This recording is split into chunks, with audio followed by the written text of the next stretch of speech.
Call halal barakatah Yahweh through the spirit and power of the throne of King David. Peace and blessings, family. Y'all ready for some more of these greens and cornbread? I know you are. All right. Let me just go ahead and jump right into it. We left off at verse 6. All right.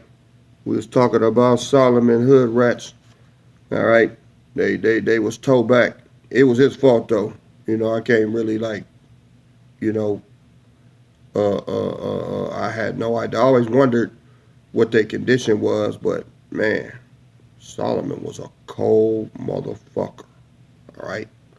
Shit, if this was modern day, he'd have been whooping their ass with jumper cables in the damn snow, man. All right. Um, we left off at verse 6, right? For 33 of the first 700 wives of Solomon were filthy and dirty, undirthed and pale, thin from hunger, full of stink, and with child. Verse 7. The other 636 first wives had no teeth, because they were used for examples, and their mouths were used for wounds, and their wounds were worthless from the abuse of horses and asses, and men and women with images of men, and men who also use images of men to penetrate their virginity to persecute their wounds. So you hear what he said? He said their mouths were used for wounds.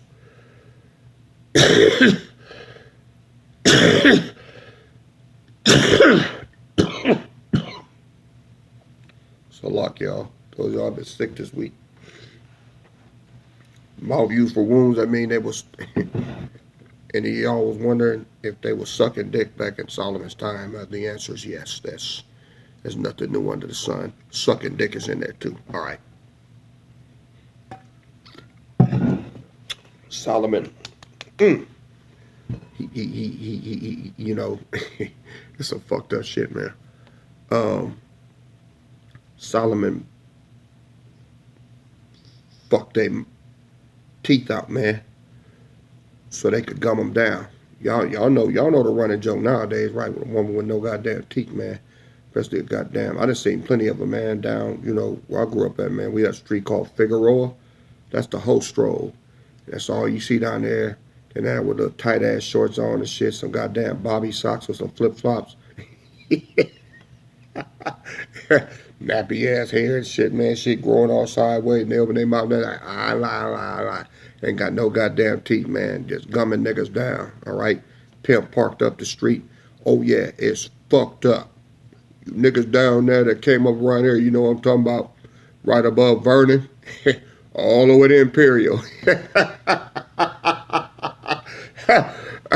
I ain't gonna never look at them streets again, the same again, man. Right across the way, you got Broadway, Main Street, all right, Central, yeah. Those are whole strolls over there, down in the neighborhood, man. And boy, they call them strawberries. All this shit originated here, man. Who would have thought? Who would have thought that Solomon would be anywhere near this shit, man? Damn. Woo. Anyway, where was I?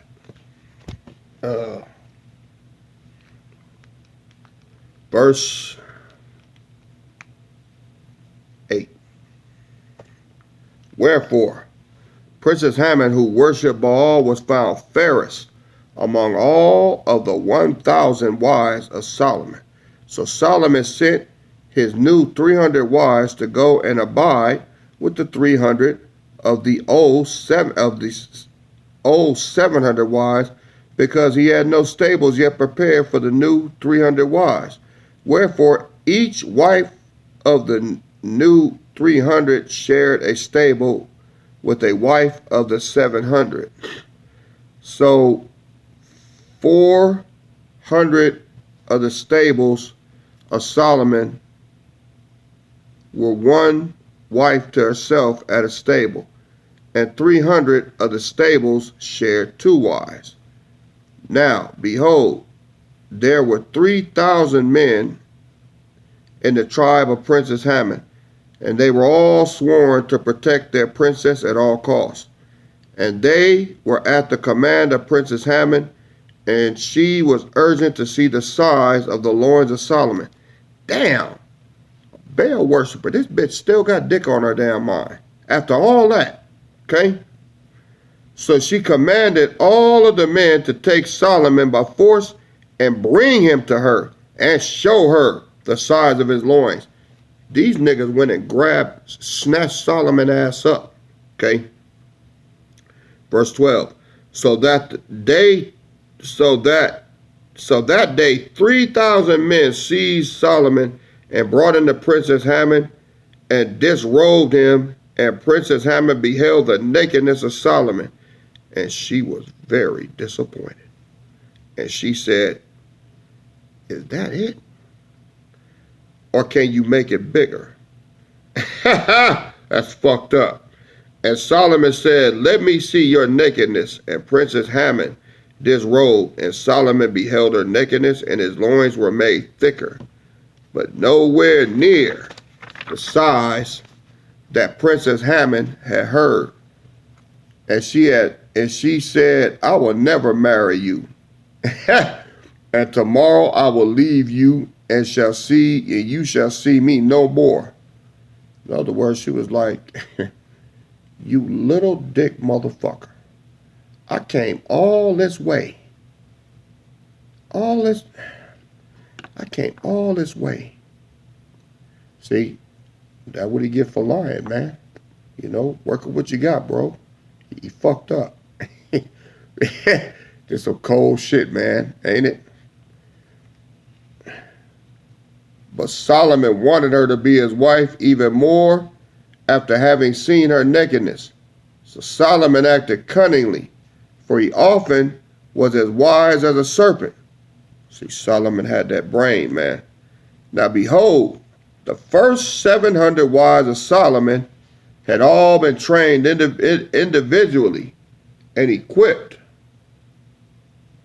with knives. Hold on 1 second, y'all.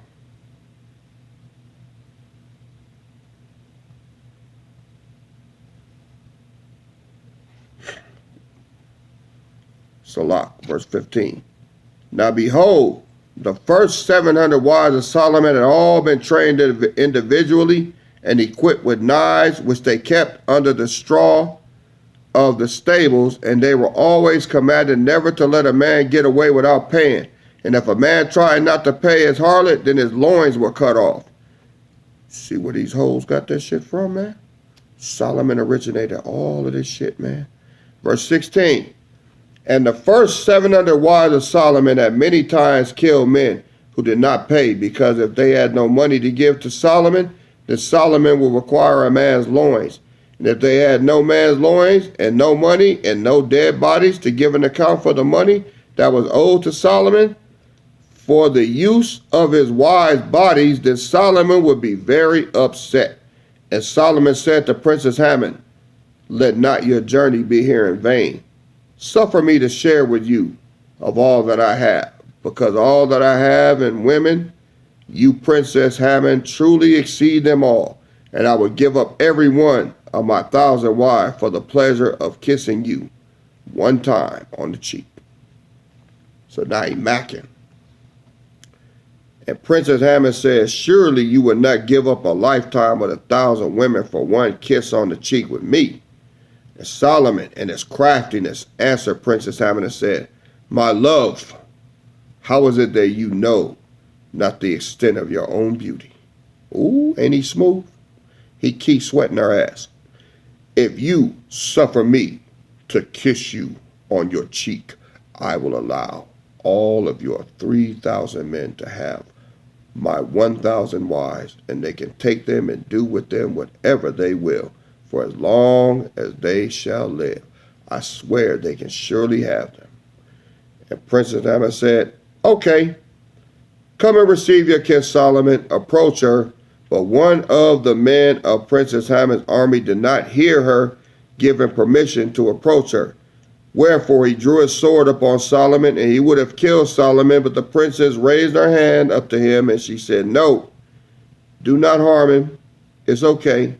Let him kiss me with the kisses of his mouth. I would like to know if this man they call King Solomon keeps his word. So Solomon kissed Princess Hammon, and he kept his word. And then he held the hand of Princess Hammon, and he said, join me, and we will ride together to lead your men to my women. Verse 24, and in the presence of Princess Hammon, Solomon showed 3,000 men to the nakedness of his 1,000 wives. And Solomon said unto them, go in unto these stables, and go in unto my wives, and help yourself to them. And they all went in unto the wives of Solomon. And 3 men gathered themselves into 1 woman at the same time, and took the place among all 4,000 people. So they was running trains on them. Running trains. 25. But those of the first 700 wives of Solomon asked the men in the beginning if they were going to pay them any money, and they all said no. So as the 700 first wives of Solomon let the 3 men go in unto them, they at that night moment grabbed their knives and slew them. Even of those who had 6 men in the stable, they of the first 700 wives of Solomon waited until the men were at their weakest and slew them. So you know what they did? They waited for them to get that nut. And then, ka-ka, right? Verse 28. And all of the 3,000 men who served Princess Hammon, who worshiped Baal, were slain with the knives by the wives of Solomon. And Princess Hammon was now all alone and found herself helpless before Solomon. Woo! Verse 30. And Solomon spent 8 days alone with Princess Hammon, and then gave he her a place of her own, and Solomon suffered her to keep her power by all in her place, and he made her into a harlot. But she was arrayed in lovely garments, and she was likened unto a very costly harlot, and so much that whosoever desired to be with her for 1 hour was to bring 1,000 pieces of silver. Damn. So Solomon got all of her bodyguards clipped, and he pimped her ass out. Solomon was a cold motherfucker. Damn.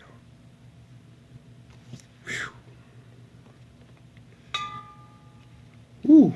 All right. So let's get on to chapter 26. All right. It says, now behold, it came to pass at a certain time that the Lord revealed unto Nathan the prophet some of the things which he had done. And the Lord showed Nathan the prophet even how he stopped time and created other planets because of Nathan. Now we're going on back to that. Okay. Verse 2. And the Lord took Nathan the prophet in the spirit realm, even while he still lived upon the earth.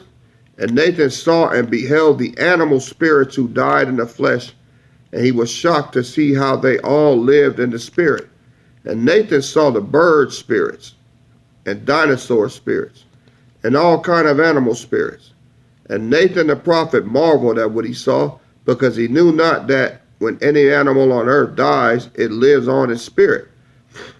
Oh, so they my little rabbit Snoopy, man, he's still out there somewhere. All praises.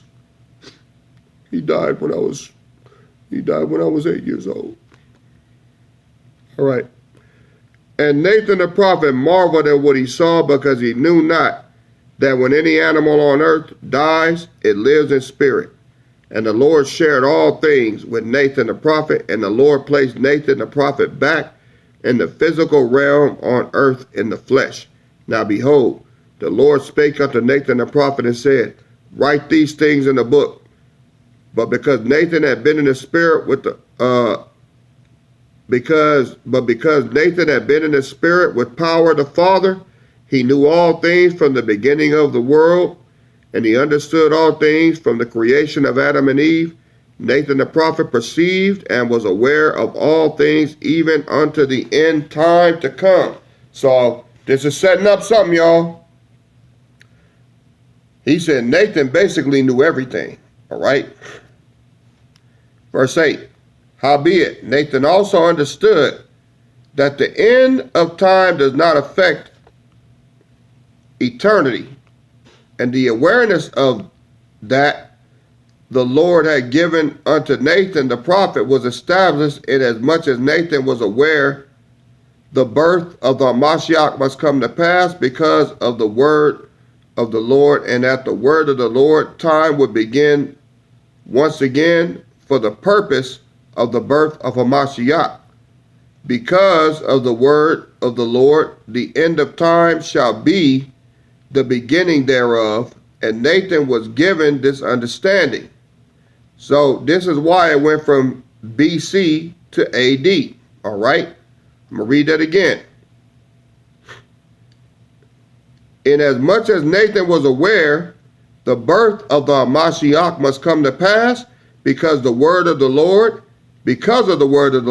and at the word of the Lord, time would begin once again for the purpose of the birth of a Mashiach, because of the word of the Lord. The end of time shall be the beginning thereof, and Nathan was given this understanding. But knowledge was not given to Nathan to know the things that would truly manifest themselves after the birth of a Mashiach, when time was to begin again at the rebirth of the earth. Wherefore Nathan prophesied in part according to the measure of knowledge that was given by the power. See, that's all any of us can do. That's all I can do. I can only give you what I got. The Most High limits our understanding and limits our knowledge to certain parameters, and when we reach that parameter, we can't go past it until he gives us more clarity later on, like April 8th, right? All right. Verse 9. Therefore Nathan the prophet knew and perceived with godly understanding that his book that he was to write. Now, okay, look, y'all. Look, I got to stop right here. Now, I know Solomon fucked y'all up, but this shit is really going to fuck you up. All right? Are y'all ready? Do I need to pause and then come back like Monday or Wednesday or Thursday of next week? No, I ain't going to do that to you. But look, y'all, I'm telling you. When I read this shit, you know, I said, man, hell no. Hell no. This shit finna jump out at your ass, I'm telling you. All right, let me shut the fuck up. Let me just go ahead, man. Clean my motherfucking glasses. I'm telling y'all, man, this shit here, dude. Woo! All right.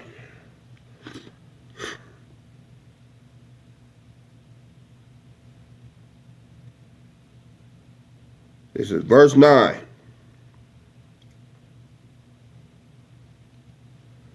Therefore, fuck it, let me start back. Wherefore, Nathan prophesied in part, according to the measure of knowledge that was given by the power. Listen to me, y'all. Verse 9.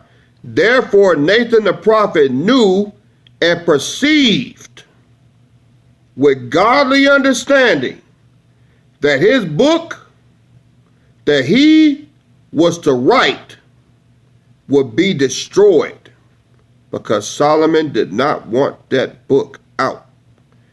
And he knew not that thousands of years later it would be written by T.I. Bertzloff in spirit.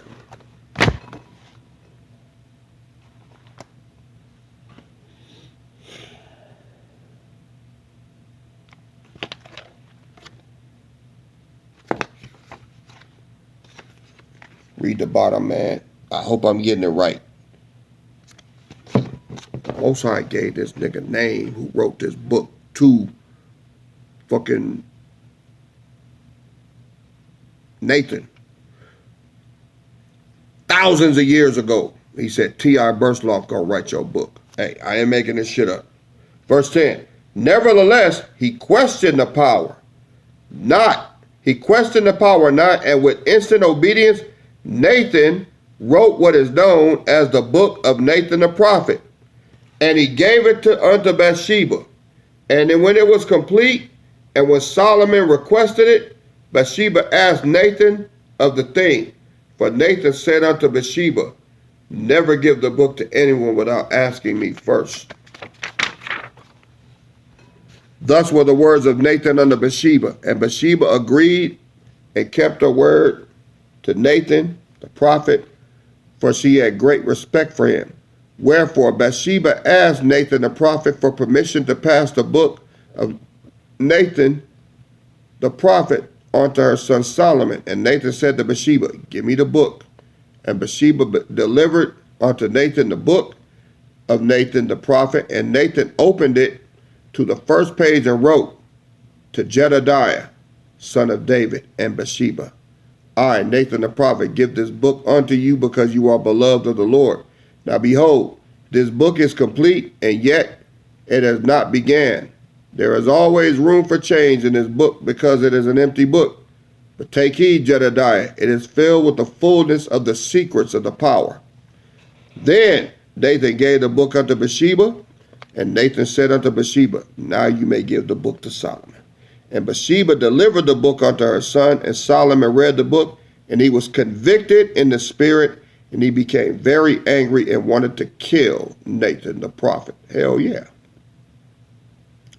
And Solomon looked for Nathan the prophet and could not find him. And it came to pass that Nathan revealed himself to Solomon, and Solomon was greatly afraid. And Nathan the prophet said unto Solomon, thou hast built a temple for the Lord, but why dost thou worship the temple instead of the Lord? And Solomon spake not a word.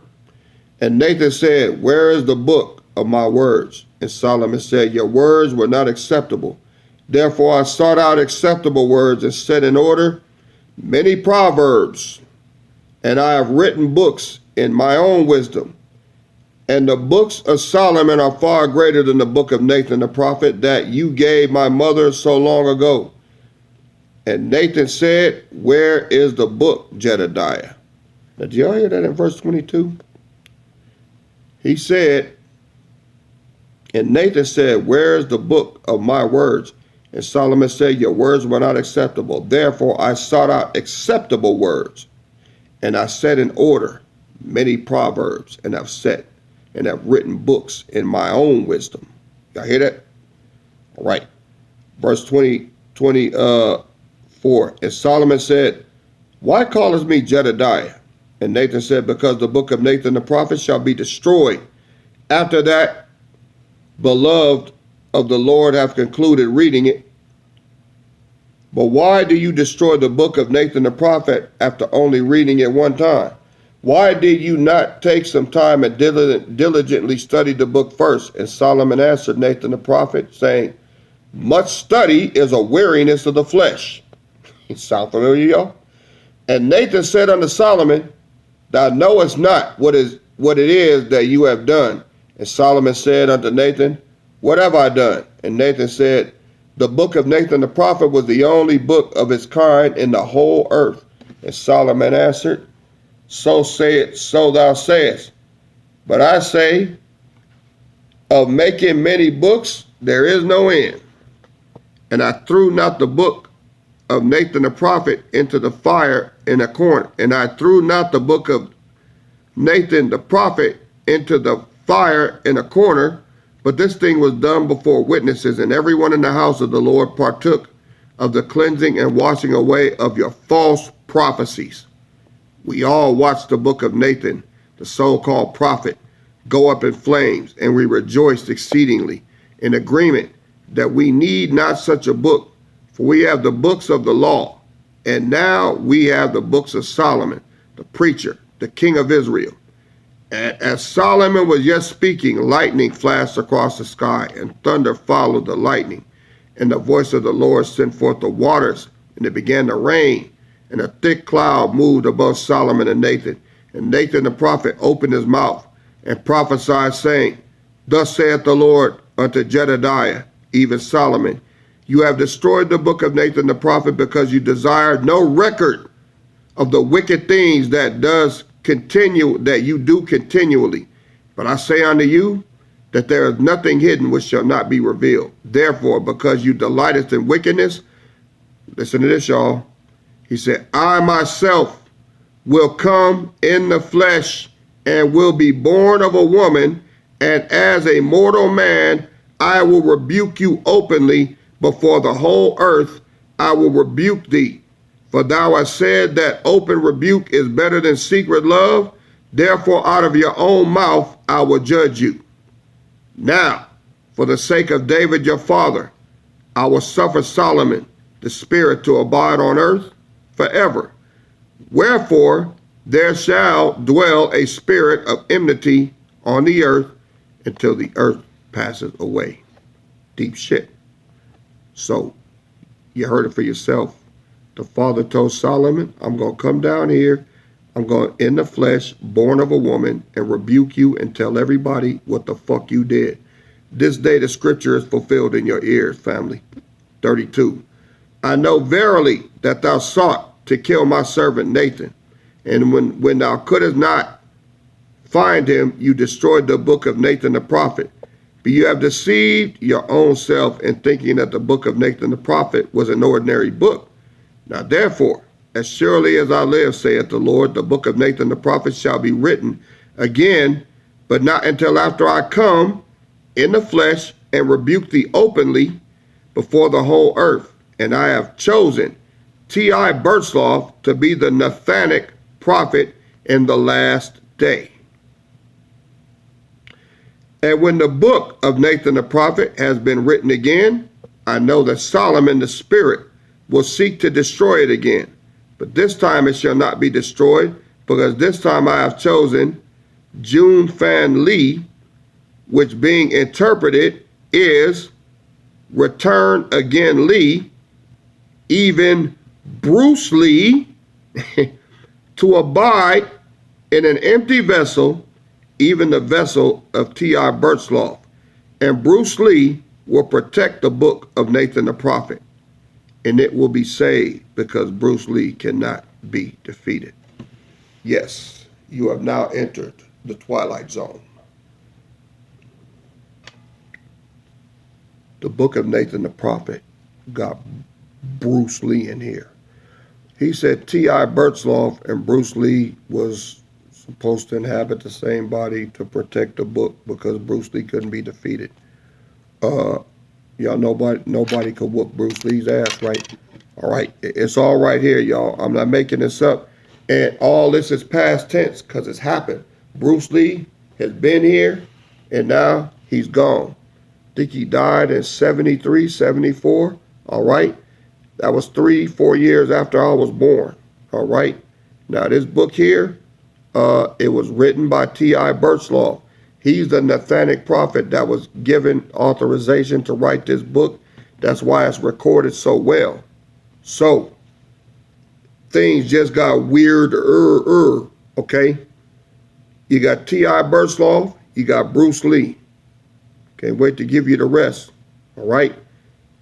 We going in on, this is the 11th installment. Prepare for number 12. All love, family. All right. I know this is blistering y'all domes right now, but hey, we got to get it done. He that dwelleth in the secret place of the Most High shall dwell under the shadow of the Almighty. All praises to Yahweh the Father for his wisdom and knowledge through the spirit and power of the throne of King David. See y'all on the flip. This is your King and Shepherd KD, and I'm out. Shalom.